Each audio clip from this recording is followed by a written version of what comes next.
before we get into this video, don't watch this video if you haven't seen all the Star Wars The Clone Wars Season 7 clips, because spoilers are ahead. Well, it's 3 AM and I've just watched the latest, well, to say the last Clone Wars episode. Oh, holy shit, it was... Oh, I will get onto it in a moment, but first of all, Dave Filoni. Oh my god, your work. You've changed this series from legendary to godlike. Oh, the new animation style introduces more realism, more depth, and you just get so engrossed in everything around you, from the action, from the buildings, from the individual bullets, from the movements. You know, it's amazing, and you've definitely drastically improved the music choices. Disney, Dave Filoni, and the music producers. The music in season 7 trumps all the other music in the rest of the seasons. It's stunning. The whole thing with animation, writing, the lot is more cinematic, and to me it tells more of a deep story on the verge of being truth, and it just really resonates with me, and it just keeps you locked on. Anyway, off that rant, let's get on to the different parts which I love about the season, starting with the episodes. So let's start with the Bad Batch arc. So you have Hunter, Wrecker, Crosshair and Tech. So Hunter is like the mediator between the 501st and the Bad Batch, because they seem to be getting into arguments a lot, and he reminds me of Snake from Metal Gear, I believe it's called, and I just find it a really cool, like quite intelligent kind of character. And then you have Wrecker, who has a completely different personality. He isn't calm and collected. He's like, yeah, let's go beat people up. I want to break things. He's just like the most powerful, energetic, big, bulky dude ever who just wants to fight. I don't like his personality much, but it works for his character and it works for this season. And then you have, let's just go with Crosshair next. He's silent. He's like a skinny dude, slim face, white hair, silent. And I believe he had white hair. I can't quite remember. But he's more of a sniper kind of dude. You know, sight, sniper. And he's just a very, very mysterious character who I actually very like. And then you have Tech, who's just a brain box. He's just smart. Glasses, you know, like massive fringe, you know.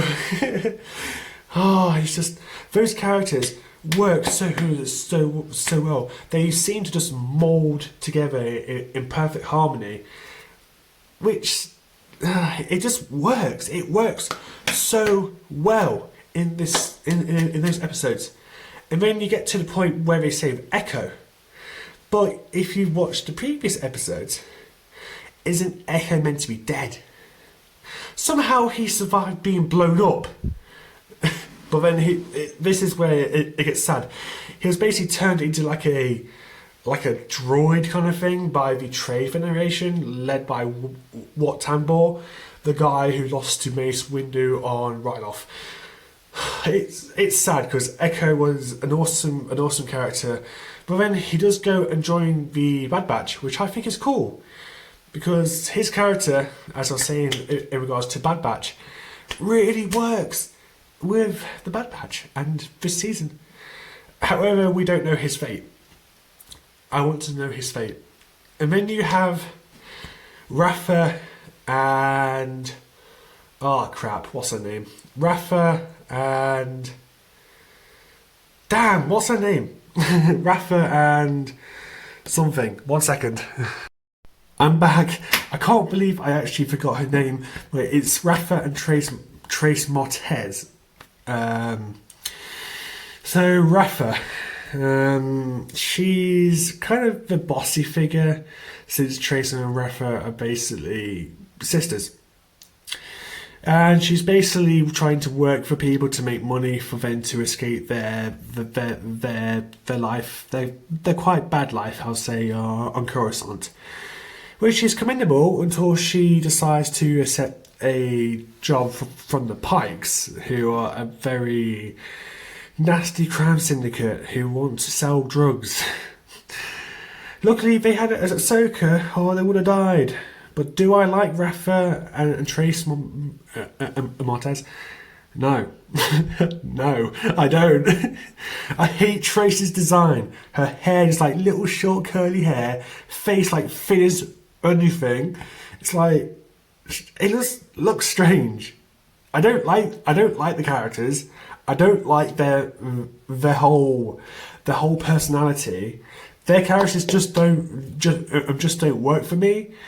Plus those episodes are the weak points of the series. They just didn't really inspire me. It was cool to see the Pikes, I guess, but the Pikes, we don't really need to delve into the Pikes. Why couldn't we have learned more about Cad Bane or Boba Fett? That would have made more sense, since they go to work for the Empire. Logic.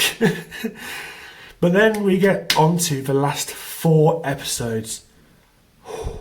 This is where it gets absolutely outstanding.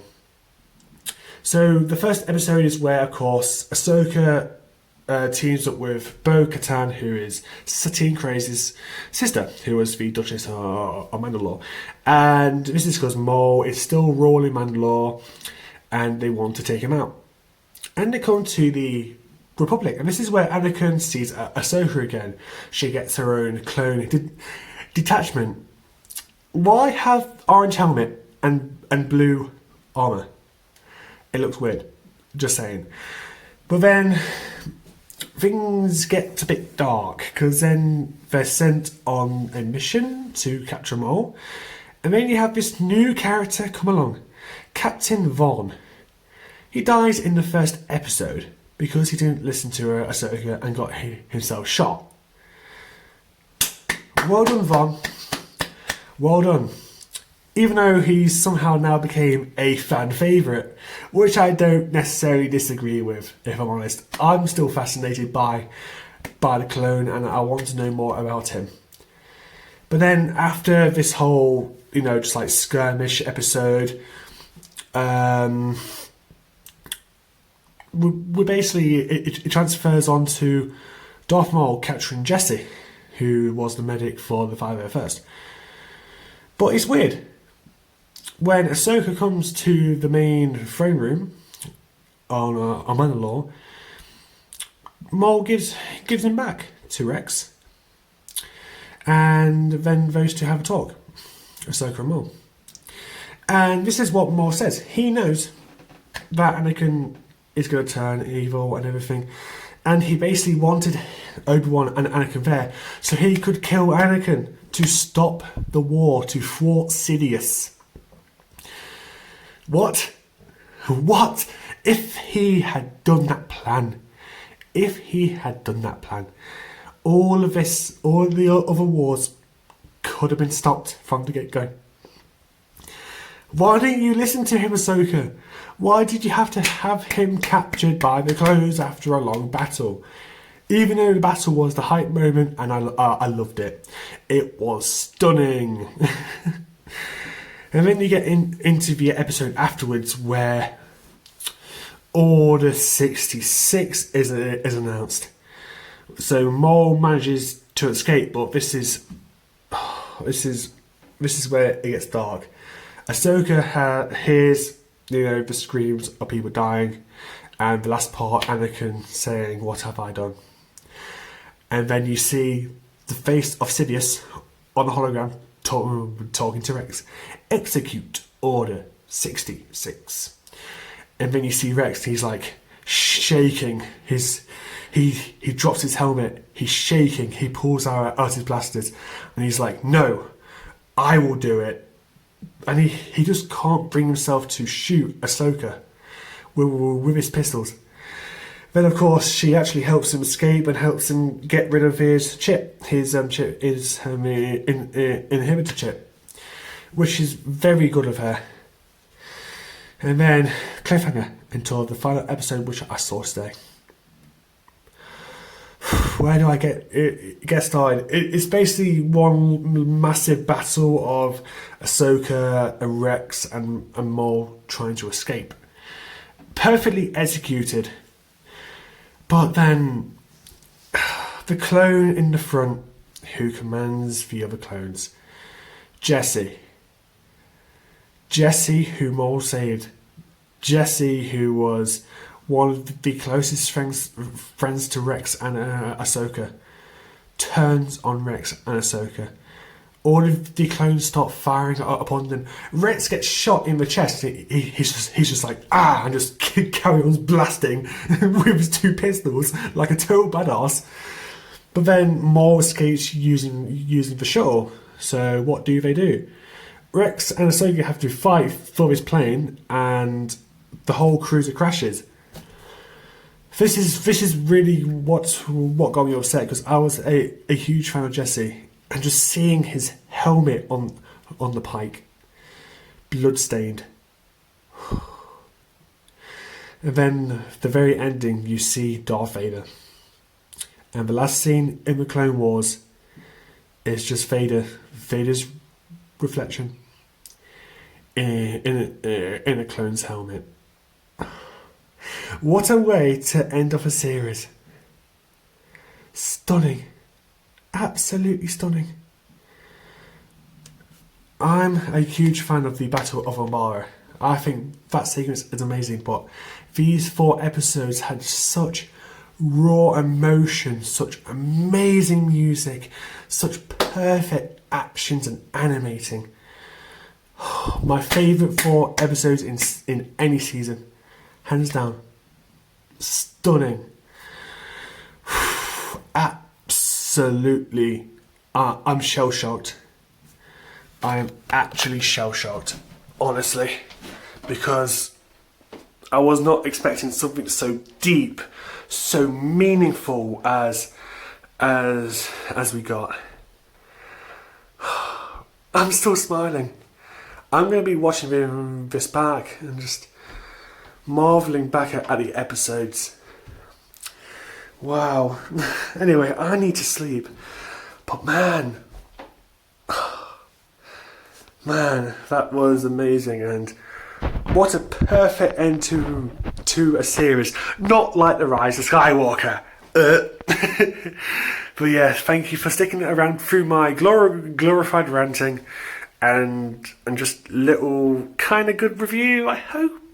But anyway, guys, I need to calm down, and peace.